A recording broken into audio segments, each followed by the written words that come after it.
Welcome back to another episode of the Between the Headset podcast. I'm your host, Jalen Connor, the comedic voice of sports intelligence. Thank you for tuning in today, and let's get straight into today's video. Now, I always say let's get straight into the video, but I really never get straight into the video. But today, I don't know if you can hear it or not, but I'm a little bit under the weather, you feel me? And, you know, yeah, but we're going to make the best out of it, though.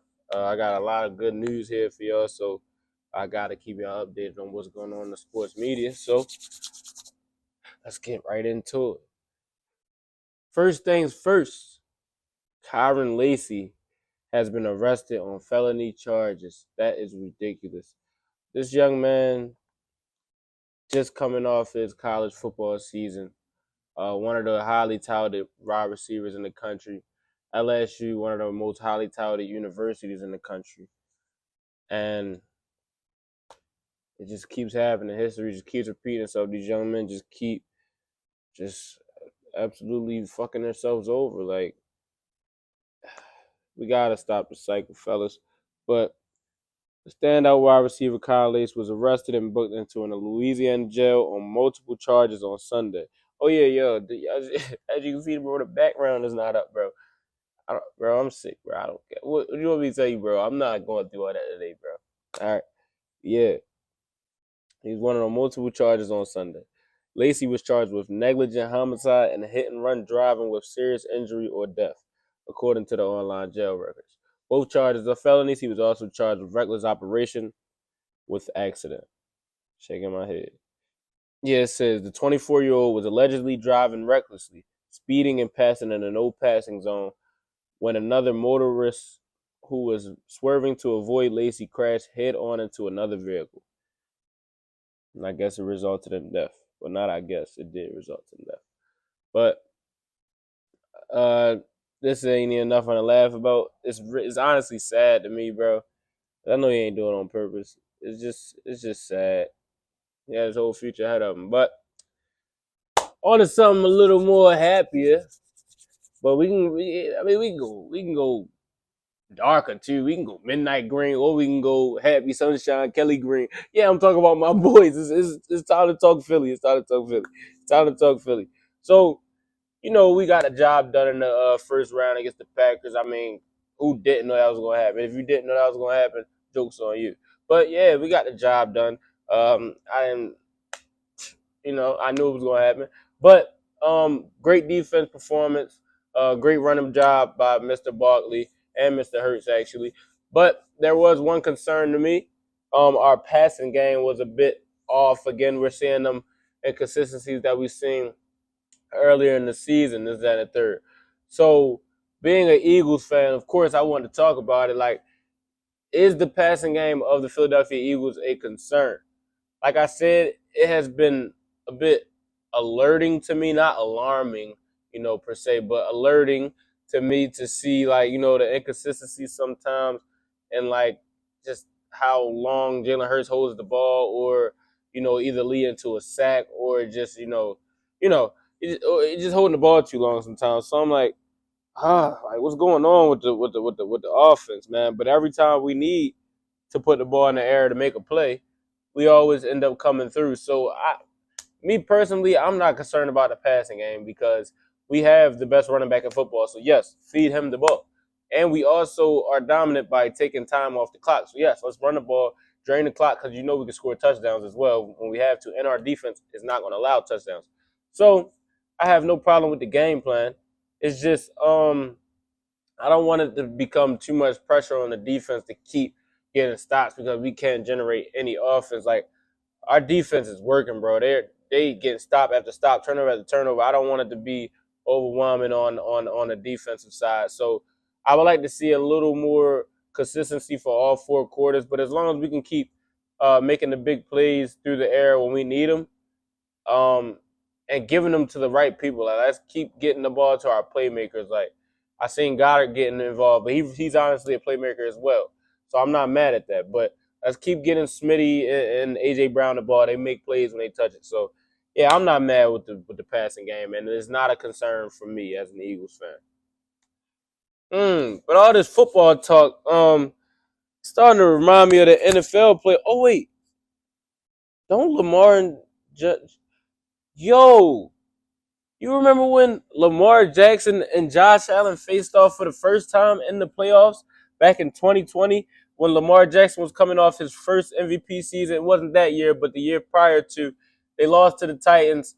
They had them figured out. It was Lamar Jackson and the Baltimore Ravens' chance to prove that they were legit this year. This is in 2020, remind you that they were legit. So ever since Lamar has become the starter for the Ravens, they have been a legit football team. But they have gotten even better. Just yeah, sorry y'all, per se. You know what I'm saying? So this is their first time to show that they were a legit team, and they couldn't do it against the Bills with Johnson's 101-yard interception, pick six against the Ravens. I remember that I was watching. The Ravens was kind of they was it was a game that had a horrible feel to it. They couldn't score any points all game, but it wasn't like it was just weird. It had a horrible feel, so you just knew they were going to lose. So they get in the red zone, and I know this. I'm talking to Baltimore Ravens fans. You think they finally about to get in it? They finally have a chance to win the game, and Lamar drops back and throws a 101-yard pick six to Teron Johnson. Um, it was it was a good game though, honestly. And what we seen out of that was, you know, Lamar Jackson kind of choked. So will we see that again this Sunday in the Bills Ravens um rematch in the divisional round? Also, remind you, Lamar Jackson whooped Josh Allen in the first game. So does he have enough to do it again? I think so. I'm going. I'm going Ravens, man. I'm going Ravens again, man. But that was yo, you remember when segment of the day. Next topic: do the Rams have enough to make a playoff push? yo, yo, that was a troll. This is a troll topic, dummy. Because like, how they gonna make a playoff push when they playing my boys? When they play my boys who already gave them that belt already in the regular. No, no, they don't have enough to make a playoff push. That's my opinion. That's my opinion. But I'm asking y'all though, do y'all think the Rams have enough to make a playoff push? Like honestly, we've seen their offense at full caliber though, like the Cooper Cup and Puka Nakua, Kyron Williams. When Matt Stafford is on, he's on, which he was last game. That's why they got that W. But we also see when they played us, we eliminated all them cool guys because we have cooler guys who just wasn't going for it. And we have the number one defense in the league. And we also have Mr. Barkley, who makes Kyron Williams look like me. So, yeah, no, the Rams do not have enough to make a playoff push because they have to see us. I mean, if they could see us, if we wasn't in the same conference as them, yeah, I think they could probably beat somebody. But their next game is against us, so no push for the Rams. Sorry. Philadelphia Eagles fly, Eagles fly.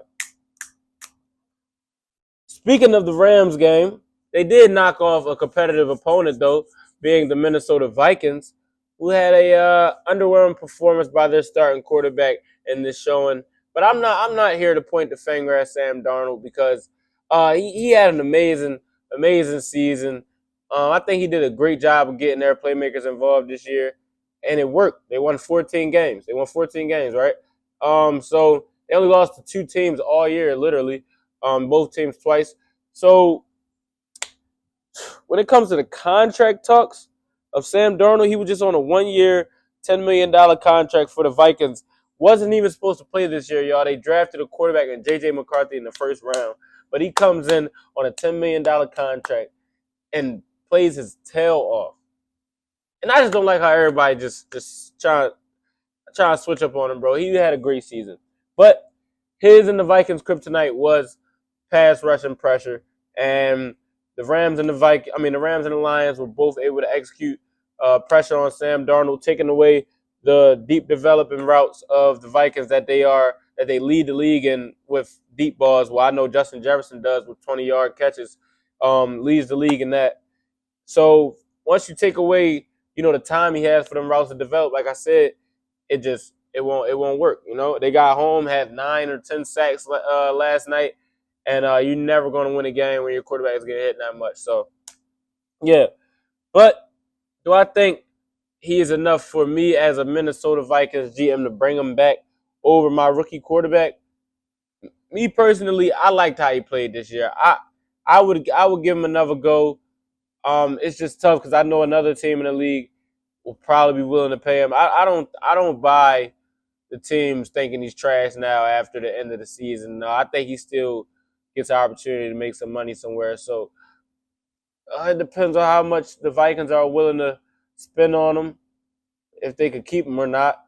But 'cause I think other teams will shoot at him. So yeah, I'm willing to give him a 3-year contract if I'm the Vikings. Not gonna lie. And then after that, after McCarthy's rookie contract is over with, we can see where we want to go from there. So, but we'll see where he ends up. I hope he stays in Minnesota. Like I said, they just got to find a way to get the ball out quicker, as well as keeping their attack down the field, because their offense was prolific this year and they got a $1 million man at receiver too, so they can build something over there. Now into the fun part. I get to pick my predictions for the next round of the NFL playoffs. We got the divisional round coming up in the NFC and AFC this weekend. And my boys are in it in the NFC. And we are taking on the Los Angeles Rams on Sunday on January 19th for the divisional round. After this game, the winner proceeds to the NFC Championship. On the other side of the NFC bracket, we got the Washington Commanders going against the Detroit Lions, who I don't think there is a question of who's going to win this game. I'm not even going to act like there is a question. So, yeah, if I didn't say on the last game too, yeah, I got the Eagles in that one, duh. But Lions versus Washington, yeah, Lions going to knock them off. So then we're looking at a Detroit Lions, Philadelphia Eagles, NFC Championship is which we all want. And, yeah, I'll save that prediction for them. Like, come on now. But, yeah, AFC Conference, we have the Houston Texans versus the Kansas City Chiefs on January 18th on Saturday at 4:30 p.m. The number 4 Houston Texans versus number 1 Kansas City Chiefs. I think it's hard to beat Andy Reid and Patrick Mahomes. I think this is a no-brainer for me. I'm going Chiefs. I don't think C.J. Stroud is ready yet. I just don't think he is. Going Chiefs. On the other side of the AFC bracket, we have the Baltimore Ravens versus the number 2 Buffalo Bills. And that's probably going to be game of the week. Probably by far, if you ask me, MVP versus MVP. I think Lamar Jackson got it locked down for this year. This game shouldn't be taken into account anyway. It's a regular season award. But I think Lamar Jackson and company gets it done again, even after they beat him early in the season. So those are my predictions. That'll be a Baltimore Ravens, Kansas City Chiefs AFC Championship game, which would be a great one. Patrick Mahomes versus Lamar Jackson. And I'll have my predictions for you then. With that being said, we're coming down to the last stop. Speaking of the Baltimore Ravens, our get us cool player of the day is none other than their stout stallion in the backfield alongside Lamar Jackson, King Henry, with a dominant performance against the Pittsburgh Steelers in the wild card round. 186 rushing yards on the ground and 2 tutties. Y'all, I'm telling y'all, like, I'm not tripping, bro. Derrick Henry has been running the ball different as of these last 2-3 weeks, bro. It's like he's been watching a little bit of Saquon Barkley, Josh Jacobs. Like, okay, let me see if I can get a little nifty. He been running a little lower, looking a little more explosive. I'm like, yo, he looking crazy. I don't know, because it's playoff time, he just, turned it up a notch. But King Henry been running that football like a running man now. I don't see him trying to get to the sideline and use a stiff arm. No, if I got minimum, yo, crazy though. And that offensive line is opening up the holes. But yeah, he was bouncing off guys like it was nothing. Pittsburgh is also just trash, but 186 2 tutties, playoff game, and it actually looked good. I was watching. So King Henry, you are get his cool player today. But with that being said, y'all, this is my flu game.